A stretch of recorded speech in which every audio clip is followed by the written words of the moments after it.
जो हमारा कर्तव्य है उसको करने से ही हमारी दिव्यता, हमारी सुंदरता आएगी। और सबसे बड़ा जो स्वर्णिम अवसर है ये मनुष्य का जीवन है। तो सबसे सुंदर आभूषण क्या है? बहुत सुंदर बात कवि ने कहा कि संसार के जितने आभूषण है वो सब क्षीण हो जाते, गिर जाते हैं। सोना चांदी हीरा मोती जवाहरात जो भी हम सजाते शरीर को, लेकिन वो क्षीण हो जाते, एक न एक दिन वो टूट जाते हैं, बिखर जाते हैं, या कोई जो है चोर उचक्का लेके चला जाता है। सबसे बड़ा आभूषण है वाणी का आभूषण। किसका आभूषण? वाणी का, वाणी का व्यवहार। बहुत सुंदर बात कही के यूराणी न भूषयन्ति पुरुषम हारा न चंद्रोज्ज्वला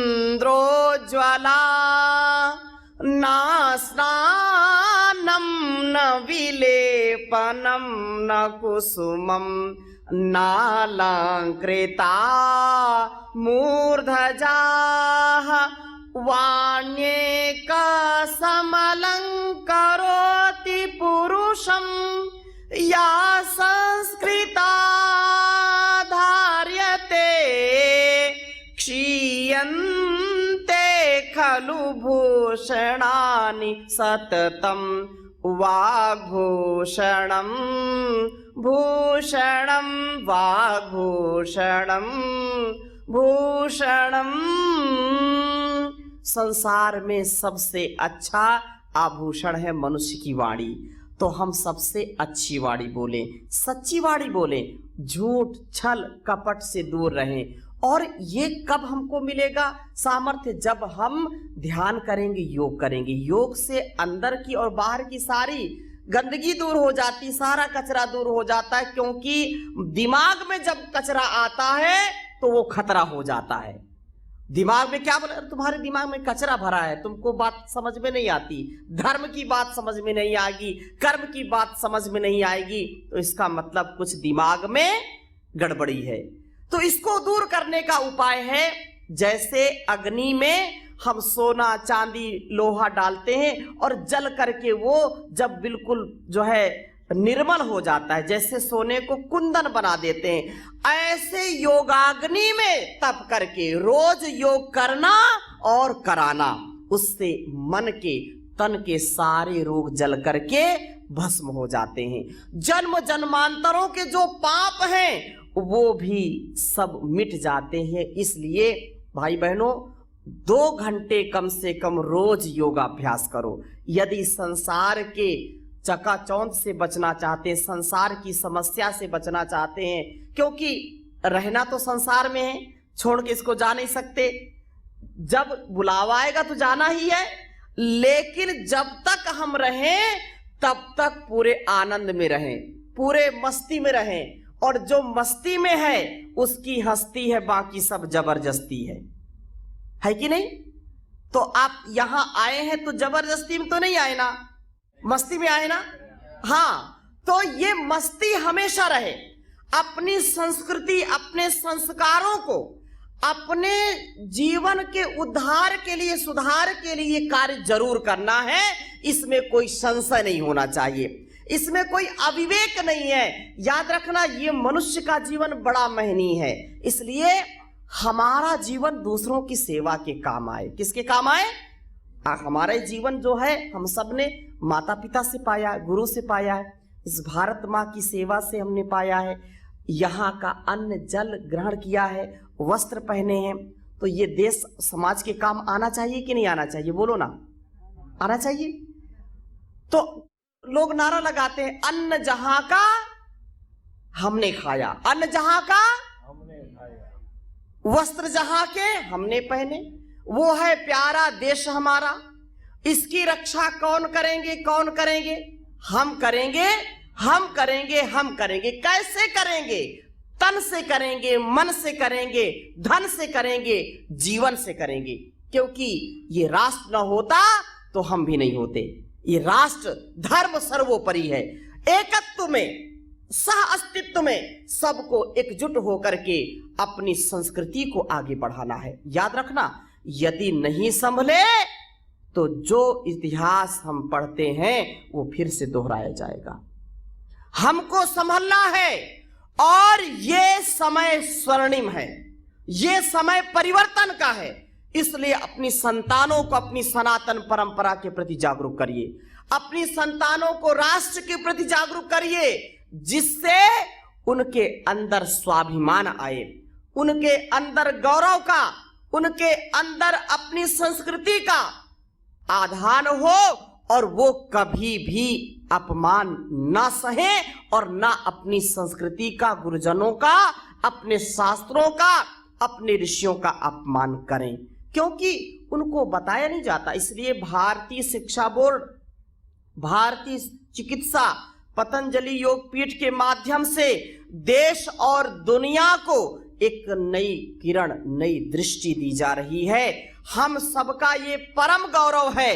आने वाला समय इस इतिहास को जब पढ़ेगा तो उसको गौरव होगा कि हमारे भाई बहन, हमारे माता पिता, हमारे घर परिवार के लोग जब स्वामी जी शंखनाद कर रहे थे योग का, अध्यात्म का, ऋषि परंपरा का, भारतीय शिक्षा, भारतीय चिकित्सा का, तो हमारे घर वाले भी उनके साथ थे। तो ये आप इतिहास गढ़ रहे हैं, इतिहास गढ़ने का काम कर रहे हैं।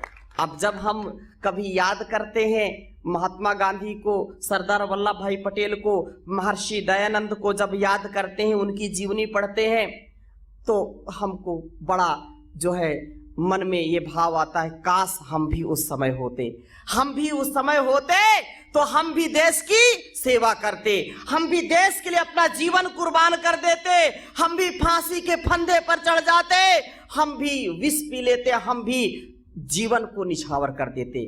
भाई बहनों, देश की सेवा जब अवसर आएगा तो प्राण भी जाए तो भी हमको कोई गम नहीं, लेकिन वर्तमान में देश को महान बनाने के लिए हमको देश के लिए मरना नहीं, देश के लिए एक एक क्षण जीने का पुरुषार्थ करना है, एक एक क्षण देश की संस्कृति के लिए जीना है और अपने आप को इस वैभव से, इस योग्यता से युक्त करना है। मनुष्य का जीवन बड़ा महान है, इसलिए कहा है कि किसी के काम जो आए उसे इंसान कहते हैं, उसे इंसान कहते हैं।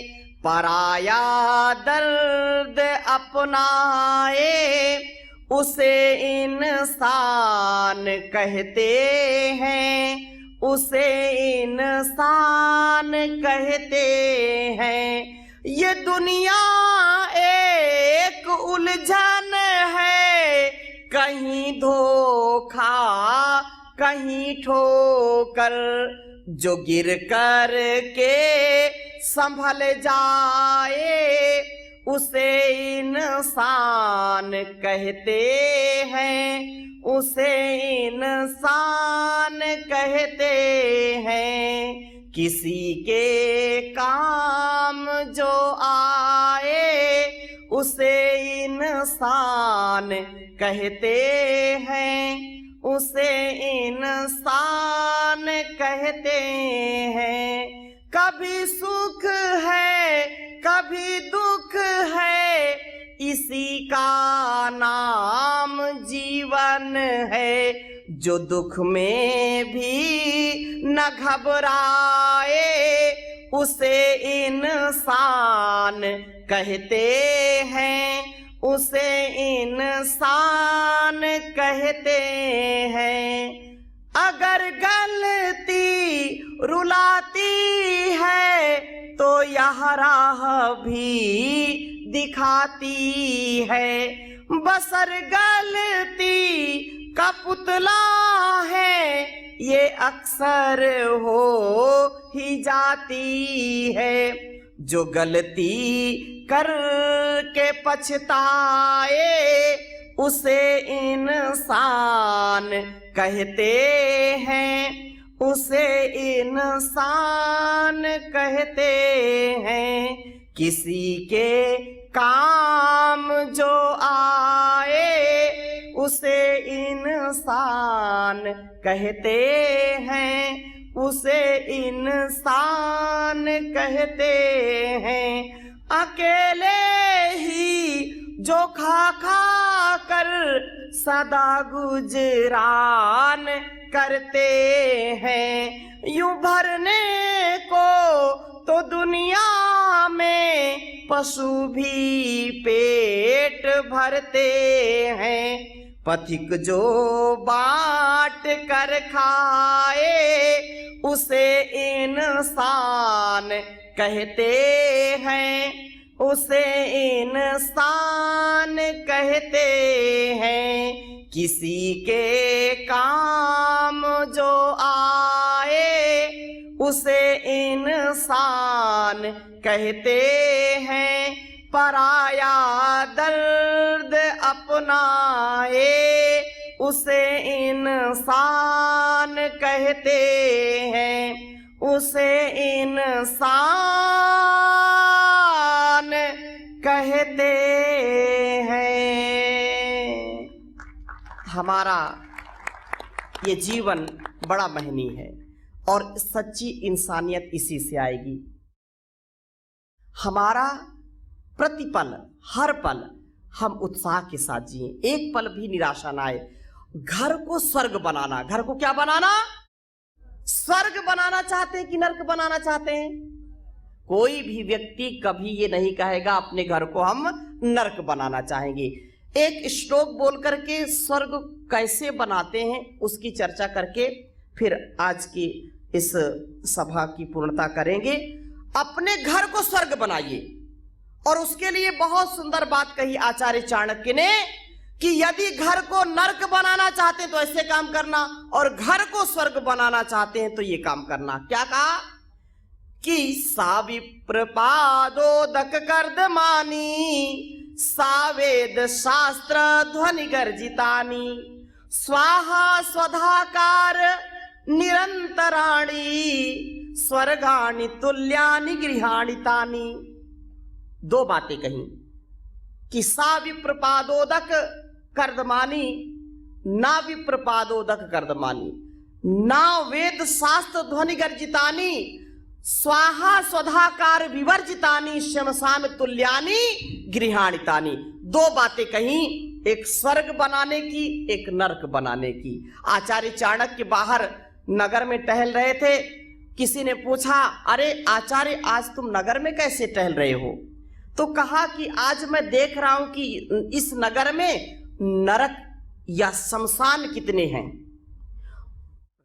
पूछा व्यक्ति ने, राजा कि यहां दरबार में आप रहते हैं और आपको इस बात का नॉलेज होना चाहिए कि जो शमशान होता है वो नगर के अंदर नहीं होता। शमशान कहाँ होता है? नगर के बाहर। तो चाणक्य ने कहा कि मैं उस शमशान की बात नहीं कर रहा हूं, मैं उस शमशान की बात कर रहा हूं जहां पर लोग जिंदे जलते हैं। आप मुर्दे जहां जलते हैं उसकी बात कर रहे हो। तो बोले मैं समझ नहीं पाया आचार्य, मुझको समझाओ। बोले सुनो, कहा कि ना विप्रपादोदक कर्दमानी, जिस घर में, जिस परिवार में जो विद्वान धार्मिक अतिथि आते हैं उनका सत्कार नहीं होता तो वो घर शमशान के समान होता है। जिस घर में पाद प्रक्षालन नहीं होता विद्वान का वो घर शमशान के समान है। और जिस घर में अतिथियों का सत्कार है, हम कहते हैं अतिथि देवो भव, तो अतिथि का सत्कार ये भारतवर्ष की परंपरा रही है। तो जिस घर में अतिथि का सत्कार होता है वो घर स्वर्ग के समान होता है। अगली बात, ना वेद शास्त्र ध्वनि गर्जितानी। याद रखना, जिस घर में वेद शास्त्र का गुंजायमान नहीं होता, जिस घर में वेद शास्त्र नहीं पढ़े जाते, जिस घर में श्रीमद् भगवद गीता, रामायण, रामचरितमानस का पाठ नहीं होता, जिस घर के बच्चे बूढ़े वेदों का स्वाध्याय नहीं करते, वेद मंत्र नहीं बोला जाता, जिन घरों में वो घर शमशान के समान है।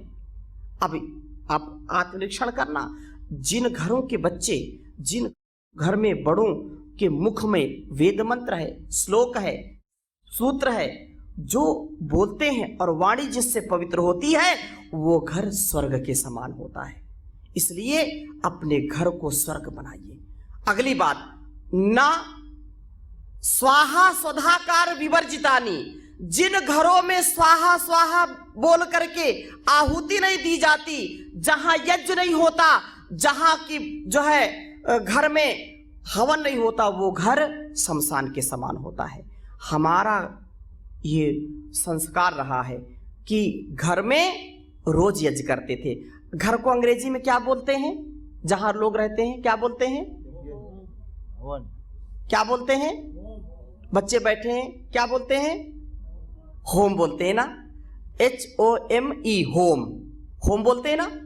अंग्रेजों ने जान लिया कि जिस घर में जहां लोग रह करके रोज होम करते हैं वो होम है, और हम भूल गए। बोलिए, हम भूल गए कि नहीं? अभी 10 वर्ष 20 वर्ष पहले यदि हम देखें, अभी भी आपके घरों में कई कई होता होगा कि जब तक भोजन बन करके जब तक अग्नि को नहीं देते, गाय को नहीं देते, तब तक भोजन कोई घर में कर नहीं सकता। ये परंपरा हमारी है। इसलिए घर को स्वर्ग बनाना है तो रोज कम से कम यज्ञ करो। रोज नहीं कर सकते तो सप्ताह में करो, महीने में करो। घर की सारी बीमारियां दूर हो जाएंगी, घर के सारे क्लेश दूर हो जाएंगे। दिलों में दरारें, घरों में दीवारें खड़ी हो रही हैं, ये सारी समस्याएं दूर हो जाएंगी और रोज सारी जो नकारात्मकता दूर हो जाएगी। इसलिए घर को स्वर्ग बनाना है तो रोज यज्ञ करो। ये मैं नहीं कह रहा हूं, चाणक्य कह रहा है, ये वेद शास्त्र कह रहा है। और दूसरी बात कही, स्वाहा और स्वधा, दो चीजें कही। जिस घर में रोज स्वधा, स्वधा का मतलब क्या है, जीवित माता पिता की, बड़ों की सेवा करना। जिन घरों में माता पिता की सेवा नहीं होती, जिन घरों में बड़ों का आदर नहीं होता, वो घर शमशान के समान होते हैं, याद रखना। और जिन घरों में बड़ों का सत्कार है, प्यार है, आपसी संस्कार बहुत प्रबल है, जैसे हमारे लक्ष्मण भाई किया, हमारे पूरा बहुत अच्छा संस्कार बच्चों को दिया, अपने नाती पोतों को बहुत अच्छा संस्कार दिया। और अपने घरों में ऐसे ही एकत्व में रहिए। हम जब अस्तित्व में रहेंगे। मैं मध्य प्रदेश के एक गांव में गया और वहां का जो अपना संगठन है, वहां को किसान प्रभारी, उसकी माता जी का शरीर पूरा हो गया था, तो मैं गया। उस पीपल, काला पीपल उस गांव का नाम है। क्या नाम है? 250 लोगों का परिवार। कितने लोगों का? 250 लोगों का। इस समय वर्तमान में जो चारों ओर हाहाकार है, जहां 250 लोग प्रसन्नता से नहीं रह सकते, एक छत के नीचे 250 लोग रहते हैं। आंखों देखी बता रहा हूं मैं, 250 लोग, 3000 उनके रिश्तेदार। उस दिन कार्यक्रम था, 3000 लोग आए थे। तो मैं केवल इतनी बात कहना चाहता हूं, संघे शक्ति कलौ युगे, हमको एकत्व में रहना है, सह अस्तित्व में रहना है। हमारी संस्कृति बहुत महान संस्कृति है। तो स्वर्ग बनाना है घर को, तो रोज स्वाध्याय करिए, अतिथि का सत्कार करिए, योग यज्ञ करिए और निरंतरता पूर्वक अपने जीवन और जगत का कल्याण कर सकते हैं। ये सबसे बड़ी औषधि है, सबसे बड़ा उपकार का कार्य है। इसलिए इसको करना ही करना है। और जीते जी स्वर्गवासी बन जाइए। क्या बन जाइए? अब और मरने के बाद लोग बोलते हैं स्वर्गवासी हो गए। अब भले ही नरकवासी हो गया हो व्यक्ति, लेकिन बोलते हैं स्वर्गवासी। अरे जीते जी जिसने स्वर्ग को नहीं अनुभव किया, जीते जी जिसने स्वर्ग को जिया नहीं, वो पता नहीं बाद में क्या हो। इसलिए घर को क्या बनाइए? स्वर्ग। और बोलिए कि मैं स्वर्ग में रहता हूं, मैं स्वर्गवासी हूं। ठीक है ना? डर गए क्या? स्वर्गवासी बनिए। है स्वर्ग से सुंदर सपनों से प्यारा। बहुत पहले गीत चलता था ना, है आप लोगों ने सुना होगा। तो अपने घर को स्वर्ग बनाइए, प्रीति पूर्वक, नीति पूर्वक, और बहुत ही आनंद में रहिए। योग को छोड़ना नहीं। आप में से कितने लोग रोज योग करते हैं? एक बार हाथ उठाइए। वाह, इनकी संख्या बहुत है। इनके लिए जोरदार अभिनंदन करिए। इसलिए अभिनंदन करिए, क्योंकि रोज योग करना ही करना है। योग करने से ही आपका जीवन अच्छा होगा और सब रोगों से बचेंगे। क्योंकि अभी विस्तार नहीं दूंगा, अभी शयन का समय है। सुबह फिर, क्योंकि राजकोट में 3 दिन का कार्यक्रम रखा है, सुबह योग है। और मैं अगली बार जब आऊँगा गोंडल में तो आपको 3, 4, 5 दिन इधर योग कराऊंगा, ठीक है ना? ठीक रहेगा? लेकिन तब से आपको अभी से प्रैक्टिस करनी है, ठीक है? हमारी कुछ बहनें, कुछ भाई यहाँ पर योग अलग अलग तहसीलों से आए हैं, योग कराते और करते हैं रोज। तो परम पूज्य योग ऋषि श्री स्वामी जी महाराज का भी उपदेश है, उन्होंने संदेश आपके लिए भेजा है और एक संकल्प लेकर के आज से जाएंगे कि हमको रोज योग करना, कितना भी काम हो। देखो 24 घंटे से बढ़कर के यदि 48 घंटे मिल जाए तो भी काम से फुर्सत मिलेगी क्या आपको? बोलिए ना। मैं ईश्वर से जो है फोन करके बात करूंगा कि नहीं, इनको आप कोई खड़ा हो जाए, कोई बोल दे हाँ 48 घंटे बना दो, मेरा काम पूरा हो जाएगा, मैं कुछ याचना करूंगा ईश्वर से। 48 घंटे मिल जाएंगे, आपका काम पूरा हो जाएगा क्या? किसी का नहीं हो सकता, क्योंकि काम अमर है। पूरा जीवन भर करते रहो तब भी खत्म नहीं होता, कभी पूर्णता प्राप्त नहीं होती। इसलिए जितना समय मिला है ना, उसी में आनंद करो, उसी में आप अच्छे से जियो, तो सब कुछ अच्छा हो जाएगा, बहुत ही सुंदर हो जाएगा। तो स्वामी जी महाराज का संदेश शुरू कर दीजिए। सभी गुजरात के कार्यकर्ता भाई बहनों को मेरा बहुत बहुत आशीर्वाद। पूज्य स्वामी परमार देवजी महाराजीએ મને બતાવ્યું કે આજે અમારા રાજકોટના બધા જ તહેસીલના કાર્યકર્તાઓ સાંજે એકઠા થવાના છે। તો એ તો બહુ મોટું કામ છે અને સાંજનો સમય આમ તો અનુકૂળ હોય છે। ઘણા બધા કાર્યો ઘરના પરિવારના સંસારના હોય, પણ આ પરમાર્થના કાર્યમાં પૂજ્ય સ્વામી પરમાર્થ દેવજી મહારાજે આપ સાથે છે એ અમારા પ્રતિનિધિ પ્રતિરૂપ તરીકે, અને આ બધા ભાઈઓ, લક્ષ્મણભાઈ અમારા પટેલ, વિનોદભાઈ અને બેન તનુજાભાઈ, અમારા ભાવિક દિનેશ, દીપક, નિશા, બધાને મારું ખૂબ ખૂબ આશીર્વાદ છે। આ બધા જે આપણે આ યોગનો કાર્ય, યોગની સેવા, એમાં ઓછામાં ઓછા 1-1.5 કલાક બધાને યોગ કરવાનો છે। યોગ કરો અને કરાવો, બસ આ એક જ આ સૂત્ર છે। આ સૂત્રના આ બધા પાળશો અને આ એક સૂત્રથી, એક સેવાથી, એક સાધનથી બધા આપણા જે સાધ્યો છે એ સિદ્ધ થાય। તો બસ બધાના મારી એક જ પ્રાર્થના કે આ બધા योग करो અને योग કરાવો। योग કરવું છે અને योग કરાવવાનું છે। બસ આ એક સંકલ્પ, અને એ સંકલ્પને આગળ વધારવા માટે આપ જે ભેગા થયા છો, મને વિશ્વાસ છે કે આ બધા આ યોગ ધર્મ, જે સનાતન ધર્મ, વેદ ધર્મ, ઋષિ ધર્મનો, સેવા ધર્મનો, રાષ્ટ્ર ધર્મ, આ સમયમાં તો આ યોગ ધર્મનો આધારભૂત તત્વ છે। એ વ્રતને આપ ખૂબ જ પ્રામાણિકતા સાથે પાળશો, એવી ભાવના સાથે બધાને ખૂબ ખૂબ મારો આશીર્વાદ।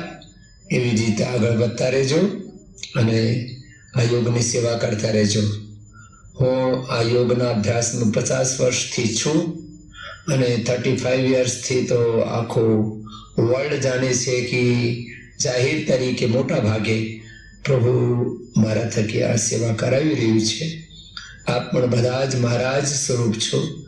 આપ બધામાં હું આત્મ સ્વરૂપ જોઉં છું અને આ બધામાં હું ભગવાન અને ભગવતીનો સ્વરૂપ જોઈને એવી જ રીતે આપ સાથે વ્યવહાર કરું છું. બસ બધા આપ મારા ભગવાન ભગવતીના, લક્ષ્મીનારાયણના, સીતારામના સાક્ષાત વિગ્રહ થઈને એના એ આપણી સનાતન સંસ્કૃતિનો ધ્વજવાહક બનીને આ બધા ખૂબ જ સેવા કરશો. આ બધાને મારો ખૂબ આશીર્વાદ. ઓમ ओम सर्वे भवन्तु सुखिनः, सर्वे सन्तु निरामयाः, सर्वे भद्राणि पश्यन्तु, मा कश्चित् दुःख भाग् भवेत्. ओम शान्तिः शान्तिः शान्तिः.